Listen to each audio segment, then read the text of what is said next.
नमस्कार दोस्तों, हम 15 नवंबर 2022 की तारीख क्रॉस कर चुके हैं। साथ ही हम इंसानों ने एक बहुत बड़े नंबर को छू लिया है और वो नंबर है पॉपुलेशन का। जी हाँ, 15 नवंबर 2022 तक हम इंसानों की आबादी 800 करोड़ हो चुकी है। क्या आप समझ पा रहे हैं? 800 करोड़।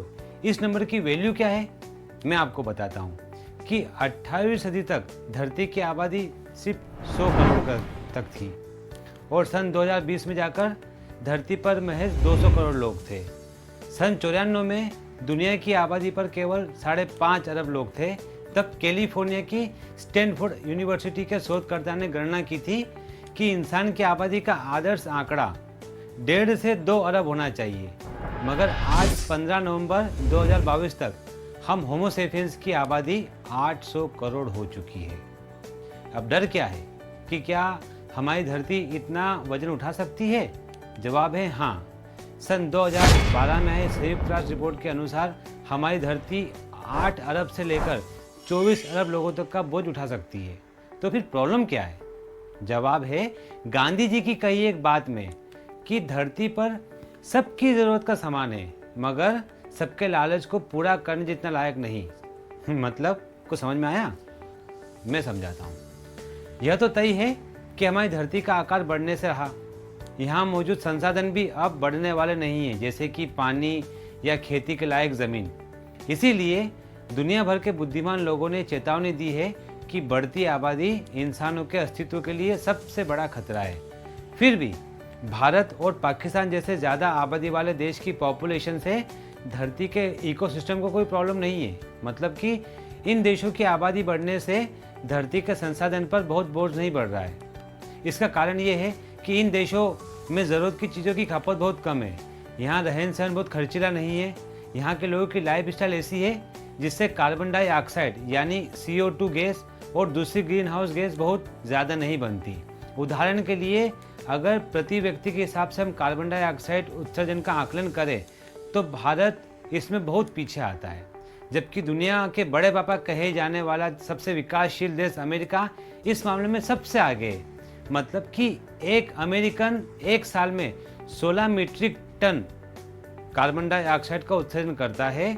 उसके बाद जापान, कनाडा, रशिया और चाइना का नंबर आता है जो भारत से कहीं ज़्यादा है। जबकि भारत का एक व्यक्ति एक साल में 1.7 मीट्रिक टन ही उत्सर्जन करता है, यानी कि सबसे कम। मतलब कि भारत जनसंख्या के मामले में चाहे आगे हो लेकिन कार्बन डाइऑक्साइड के उत्सर्जन के मामले में बहुत पीछे है। हाँ, जापान और कनाडा जैसी कंट्री जो कि इतनी डेवलप होने के बावजूद भी इस मामले में बहुत आगे है। इसका मतलब ये है कि ग्रीन हाउस गैस और जनसंख्या का देश, इसका कोई सीधा कनेक्शन नहीं है।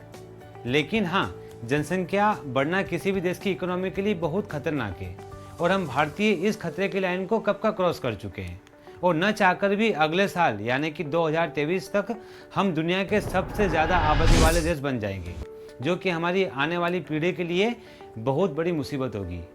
हमें यानी भारतीयों को समझना होगा कि हम अपनी आने वाली पीढ़ियों को क्या देकर जाने वाले हैं। ग्रीन हाउस गैस और CO2 के मामले में सुनकर हम सबको शायद ही लगे कि ये हमारा काम नहीं है, ये तो पूरी दुनिया की प्रॉब्लम है। लेकिन पर्सनली हमारी और आने वाली बच्चों की लाइफ में बहुत बड़ी उथल पुथल आने वाले टाइम में मचने वाली है। भले ही भारत 2030 तक महाशक्ति बन जाए, लेकिन उन चीज़ों का क्या जिसे दोबारा बनाया नहीं जा सकता, जैसे कि खेती या पानी या रहने के लिए जगह। ये वो चीज़ें हैं जिसे हम चाहकर भी बड़ा नहीं कर सकते या पैदा नहीं कर सकते। इसीलिए अपने आज और कल पर विचार कीजिए। बढ़ती जनसंख्या को रोककर खुद पर, आने वाली नस्ल पर और पर्यावरण पर और इस धरती पर एहसान कीजिए।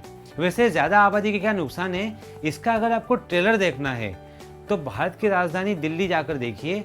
वहाँ जाकर पता चल जाएगा कि पॉपुलेशन और उसकी वजह से होने वाले पोल्यूशन के साथ जीना कितना मुश्किल है। धन्यवाद दोस्तों, मेरा नाम है अजीत कामदार और आप देख रहे हैं अनएंड। बने रहिए मेरे साथ इस चैनल पर क्योंकि एंडिंग अभी बाकी है मेरे दोस्त।